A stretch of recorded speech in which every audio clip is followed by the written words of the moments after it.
Hello, welcome to a Team SNG test hands video. Today we are going to be doing the test hands for the Pure Fallen of Albaz deck. Now, the deck, while it has a lot of potential, isn't quite there yet. So, stick around on the channel, leave us a subscribe because we will be going over this as new cards come out and we will update this deck as we go. This will be one of the decks that the channel does build upon in the future. And so, if you're interested in seeing where the deck goes, make sure you leave us a subscribe.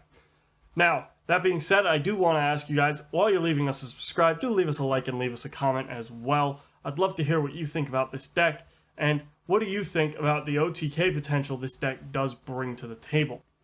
That being said, if you haven't seen this deck's profile, link is down below in the description. So this is a bit of a weird deck to do test hands for, because we're kind of relying on our opponent having done stuff. So what we are going to do is we're going to do 5 going second test hands.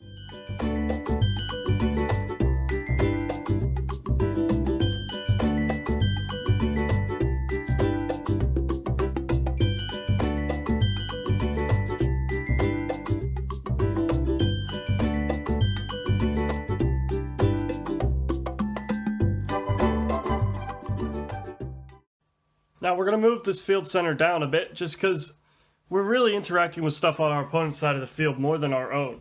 And for that, we're going to have to also move down our extra deck. So, let's see how we do here. Pot of Desires, Ash Blossom, Twin Twisters, Nibiru, and another Ash Blossom. So this is quite painful. This isn't really what we want to be seeing. We are going to stick to the rules that were established. We are going to pitch our Ash Blossom, assuming we've used it. We're also going to act as if our Nibiru has been activated. So we're going to need to put a token on our opponent's side of the field. So here is our token. We'll put that on our opponent's side of the field. Now we're going to say it's got more than 2,500 attack, because let's be honest, it probably does if we're concerned enough about what our opponents put on the board that we're putting Nibiruing them. So, at this point we have our second Ash Blossom, a Twin Twisters, and a Pot of Desires. Going into our turn, we've put Nibiru on board, and that's really all we've got. So, we're going to draw for turn, and that's an Allure of Darkness. It's not the greatest play here. We could blind Allure, although then we definitely don't get anything. So what we're going to do is we're going to activate our Pot of Desires, and we're going to hope that we do not banish all of our Fallen of Albaz. So 1, 2, 3, 4, 5. 1, 2, 3, 4, 5. And let's see what we've banished off. An Allure, a couple of Allures, 1 Fallen of Albaz, 2 Fallen of Albaz. So that's really quite painful. We're now in a situation where we are reliant on seeing this last copy of Fallen of Albaz to really be able to do anything. We draw a Super Polymerization and a Jizakura, so it's not so bad. We do have the ability to get rid of the token on our opponent's side of the field, assuming we can't get over it, but we then can't get over the Jizakura, so we're still in a similar boat. I think at this point our best play realistically is to activate our Allure of Darkness and draw Interrupted Kaiju Slumber and Danger Bigfoot. So we're safe by the Danger Bigfoot. We can send that off for our plays here. At this point, I think our best bet realistically, our opponents potentially got very little to stop us, but we're going to go Twin Twisters and we're going to pitch off our Ash Blossom. And that'll take out some back row, so that we definitely don't have a negate coming down on our Interrupted Kaiju Slumber. At this point, we are going to get rid of our Nibiru and our own Nibiru token. We're going to give our opponents our Godarla, and we give ourselves our Dogoran. Again, a little bit of deck thinning. Hopefully, with next turn, we would see that last Fallen of Albaz. But we are in a situation now where we can at least clear what's left on our opponent's board, attacking over our own Godarla with our Dogoran, and setting Super Poly just to spook our opponent more than anything else. But this is really all we can do at this point. We have to hope our opponent can't get through our Dogoron so easily. And hopefully on next turn, well, Danger Nessie's not what we really want to see here, but we could go for it. We could go for the Danger Nessie play and hopefully go from there. As you can see, the deck is so heavily reliant on draw power and being able to see our own copies of Fallen of Albaz that we do find ourselves in trouble if we can't get to him.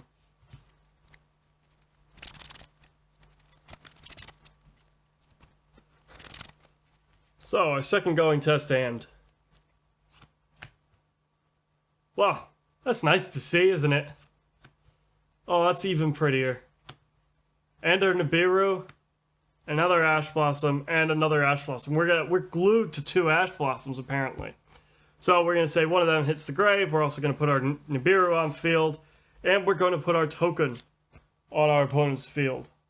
Now, this is really pretty, because this means that we are going to get a very, very big Titaniclad at the very least off of this, and potentially even more. So we're now going to draw for turn. And there's our Danger Jackalope. This is nice. The OTK is already established. At this point, we'll normal summon our Fallen of Albaz. Remember, our opponent likely doesn't have any monsters. If they do, they're not likely to have too much power and potentially, hopefully, no negates. We're then going to use Fallen of Albaz, pitch our Danger Jackalope, fuse off Fallen of Albaz and the token for our Titaniclad the Ash Dragon. Now, he's going to have 4,000 attack, gaining 1,100 from the token, and gaining 4 from Fallen of Albaz. So he's going to have 4,000 attack on his own. That's 7,000 here. And then on top of that, we'll chain at the start our Danger Jackalope, which will then let us put onto board a Danger Bigfoot. And at this point, we have game on board. So that is the OTK right there, ladies and gentlemen. If our opponent, for whatever reason, was able to stop Fallen of Albaz, we could chain Super Poly and pitch our last card in hand as our Ash Blossom to make sure that that fusion into Titaniclad the Ash Dragon does, in fact, go through. So we are in really good shape. This is a foolproof OTK at this point, seeing as Nibiru would likely have taken everything off of our opponent's board. We're then fusing it away for our own big boss monster, and we're managing to put Danger Bigfoot on board as well.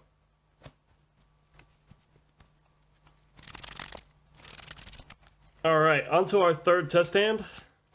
Super Poly, Nibiru, Godarla, Pot of Desires. Again, eek. We are potentially asking for a lot of trouble here, but we're going to put our Nibiru on board. We're going to put our token in defense. Hopefully our Nibiru can get over our token. If not, well, we're then hoping to see one of our Fallen of Albaz. And this is what I mean by the deck does have a little bit of trouble if it can't see its own main playmaker. Well, there you go. Fallen of Albaz for turn. That's really, really nice to see. So at this point, we haven't got much to lose. We might as well use our desires.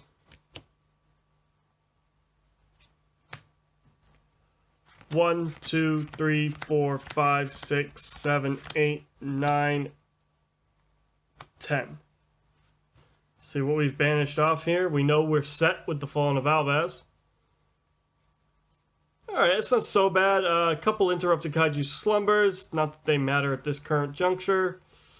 Yeah, no, that's pretty good. I'm fine with banishing all that off. At this point, we're going to draw 2 cards. Allure of Darkness and Twin Twisters. So, once again, we're going to activate Twin Twisters and pitch our Godarla. Actually, we'll pitch our second copy of Super Poly to pop 2 cards off our opponent's field. Just to make sure that we're not going to have our Fallen of Albaz stopped. And then we're going to normal summon our Fallen of Albaz and use his effect. We'll pitch off Godarla. Actually, we'll hold on to Godarla. We'll pitch off our Super Poly to fuse off Fallen of Albaz and the token into a 4,000 attack Titaniclad. At this point, we're going to blind Allure to see if we can get something that will put a body on board. Another Godarla. and another allure, so that's a shame. Well, we've done 7,000 damage here, and we are sitting on two big beefy boys who can definitely put our opponents in a little bit of trouble. Our opponent will be on their back foot with only 1,000 life points left. If we hadn't used the allure, thinking about it, we could have potentially used our Fallen of Albaz to fuse off something on our opponent's turn if they managed to get rid of our Titanic Lad. So maybe the blind allure was not the best play to make there.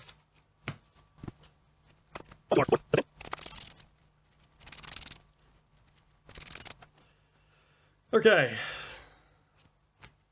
Fallen of Albaz. Trade in. Bigfoot. Desires. Interrupted Kaiju Slumber. So this isn't bad. We have the potential for the OTK here. Interrupted Kaiju Slumber is the best play for us right now. So we're going to start off with that. Interrupted Kaiju Slumber. We will give ourselves the Thunder King. When I find it. We'll give our opponent the Jizukuru. And ourselves the Thunder King.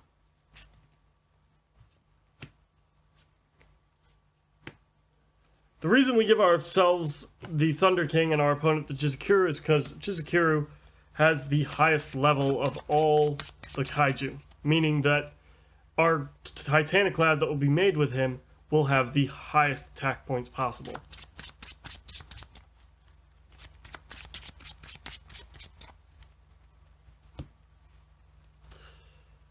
At this point, we're going to go with trade-in, pitching Bigfoot. We don't need to use Bigfoot's effect.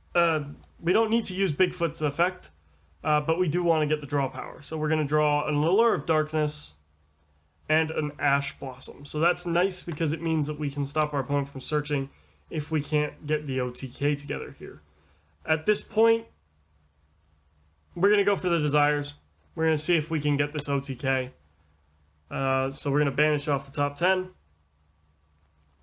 1, 2, 3, 4, 5, 6, 7, 8, 9, 10. That Nessie going is a bit pain. Hopefully we get to draw into our Jackalope though, seeing as that did not get banished. So we're going to draw 1, a Godarla, and draw 2, a second Fallen of Albaz. Eek. Not the end of the world though, it does open up Allure of Darkness for us. So we're going to then use Allure of Darkness and draw another Kaiju Slumber and a Super Poly. Again, not the end of the world. We are going to banish off one of our two Albazes to do this, but we have follow-up plays now potentially for the next turn. So at this point, we're just going to go for as much damage as we can get on board. We're going to go Fallen of Albaz, and we'll pitch Godarla, seeing as we do have an Uninterrupted Kaiju Slumber in hand. And we're going to then fuse both of them off into a 3,900 attack Titanic Lad. You know, coupling this with a 3,300 attack Kaiju, we are at least doing 7,200 damage. So that's really nice. Then we can set our Super Poly. In case our opponent does get rid of our Titanic Lad, we can then put our third and final Fallen of Albaz on the board and pitch our Interrupted Kaiju Slumber or our Ash Blossom if we haven't used it, to then give ourselves another Titanic Lad. And if our opponent then was to negate that, we could then flip on them our Super Poly to guarantee that fusion does go through. Alright, on to the last test hand. I hope as you see that the power of Nibiru and the bigger Kaiju monsters in this deck, the fact that they make Titanic Lad absolutely monstrous and really troublesome for our opponents to get by. Alright, here we go. Final test hand. Jackalope, Pot of Desires, Thunderbird, Nibiru, Allure of Darkness. So we're not in bad shape. We have a couple of cards to let us draw. Hopefully we can see our Fallen of Albaz off of one of them. We have the Nibiru, which will slow our opponents down. Speaking of, we're going to activate Nibiru.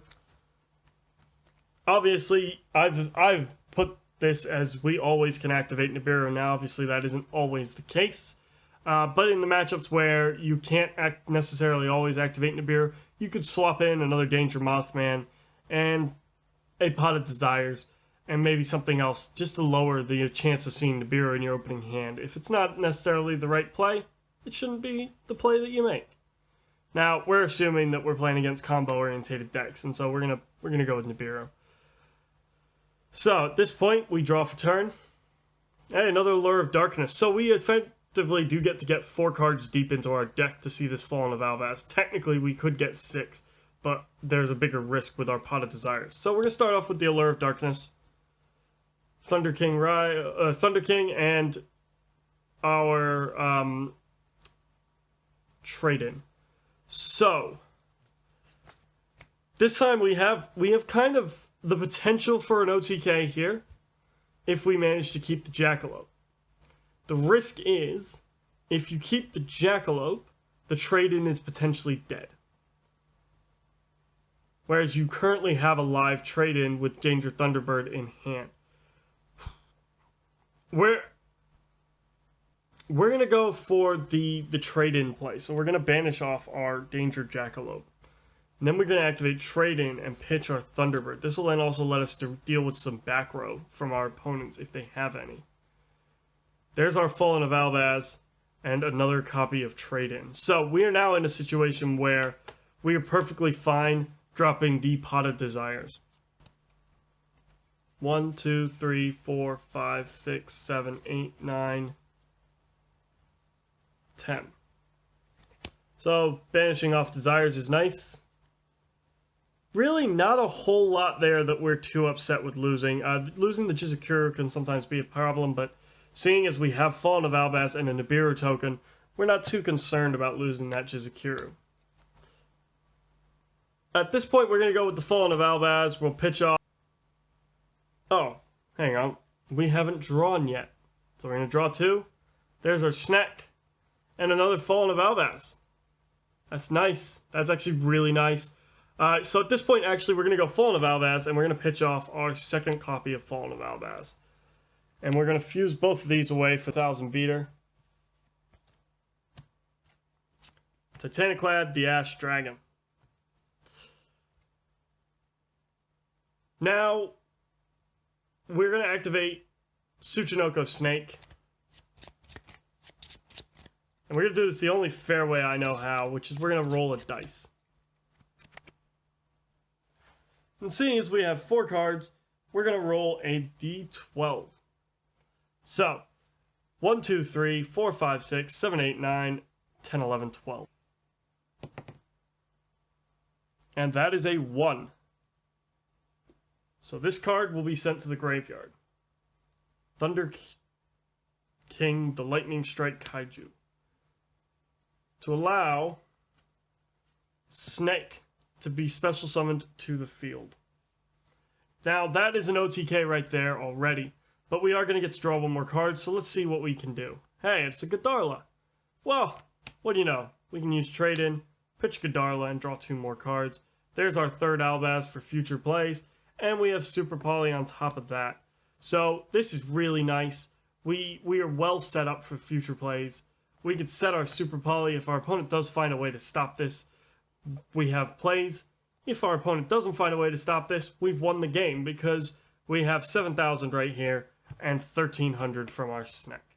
So I hope you guys have liked this. I hope you've enjoyed seeing the potential this deck has. The ability that Fallen of Albaz gives this deck to basically OTK our opponents with some form of consistency is really nice.